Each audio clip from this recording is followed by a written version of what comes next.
Στις 8 Οκτωβρίου, φίλε συνδημότη, θα κληθείς να ψηφίσεις για τη νέα διοίκηση του Δήμου Φυλής. Σε έχουν ήδη πλησιάσει ή θα σε πλησιάσουν να τους ψηφίσεις και πάλι και ταυτόχρονα να ξεχάσεις ό,τι σου είχαν υποσχεθεί στις προηγούμενες εκλογές. Θα σου υποσχεθούν πως για άλλη μια φορά θα πατάξουν την παραβατικότητα. Αλλά την ώρα που θα στο υπόσχονται, εσύ θα πρέπει να είσαι καλυμμένος από τις αδέσποτες σφαίρες. Νέο περιστατικό τραυματισμού ατόμου από αδέσποτη βολίδα στα Άνω Λιώσια αυτή τη φορά. Το θύμα βγήκε στο μπαλκόνι του σπιτιού του για να πιει τον καφέ του και η βολίδα καρφώθηκε στο πόδι του. Θα σου υποσχεθούν ότι θα κλείσουν και πάλι τη χωματερή, αλλά την ίδια ώρα θα εισπνέει στη δυσοσμία για τον καρκίνο της χωματερής. Η χωματερή κλείνει.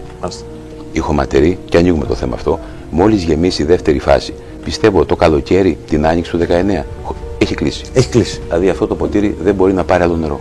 Πιστεύω το καλοκαίρι, την άνοιξη του 19, έχει κλείσει. Έχει κλείσει. Δηλαδή αυτό το ποτήρι δεν μπορεί να πάρει άλλο νερό. Μάλιστα. Αυτό το ποτήρι δεν μπορεί να πάρει νερό. Άμα πάρει άλλο νερό θα βγει απ' έξω. Η χωματερή έχει κλείσει. Θα σου υποσχεθούν δωρεάν ρεύμα, αλλά εσύ θα πρέπει να θυμάσαι το δωρεάν φυσικό αέριο που θα σου έδιναν το 2019. Κάνουμε λόγια του Σεφίρ, αγώνεται δίκτυο του φυσικού αερίου και ταυτόχρονα κάθε γειτονιά με μία αίτηση μπορεί να λάβει φυσικό αέριο. Θα σου έχουν ρίξει πίσα πάλι έξω από το σπίτι σου. Αλλά εσύ θα πρέπει να θυμάσαι ότι αυτό γίνεται μόνο μία φορά και πάντα 2 μήνες πριν τις εκλογές. Θα σου υποσχεθούν δουλειά με ημερομηνία λήξη την επόμενη των εκλογών, όπως γίνεται πάντα σε κάθε εκλογές.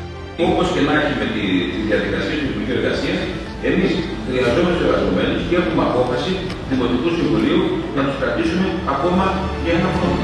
Θα σου υποσχεθούν σχολεία για τα παιδιά σου, αλλά πάλι στιβαγμένα σε κοντέινερ θα καταλήξουν.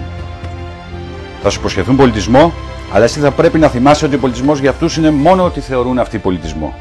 Δίνοντάς σου μάλιστα πενιχρές επιχορηγήσεις ώστε να περάσεις από τα γραφεία τους για να σε υποχρεώσουν για τα αυτονόητα. Θα σου υποσχεθούν αθλητισμό, αλλά θα σε βάλουν και αυτό να τον πληρώσεις. Θα σου υποσχεθούν ανάπλαση, αλλά ανάπλαση για αυτούς είναι ό,τι ακριβώς η ανάπλαση της λεωφόρου Φυλής.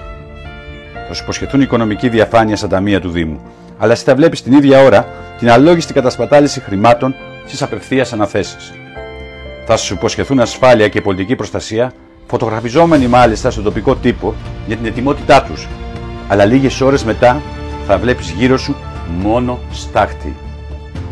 Και αν συνδημότη δεν καταφέρουν να σε πείσουν, θα προσπαθήσουν να σε απογοητεύσουν για να απέχεις, για να καταγράψουν αυτοί οι ίδιοι ποσοστά ωφελούμενοι της αποχής.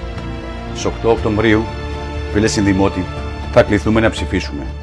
Εμείς είμαστε εδώ για να σου θυμίζουμε μερικές από τις υποσχέσεις τους, υπενθυμίζοντάς σου ότι αυτά ήταν μόνο υποσχέσεις.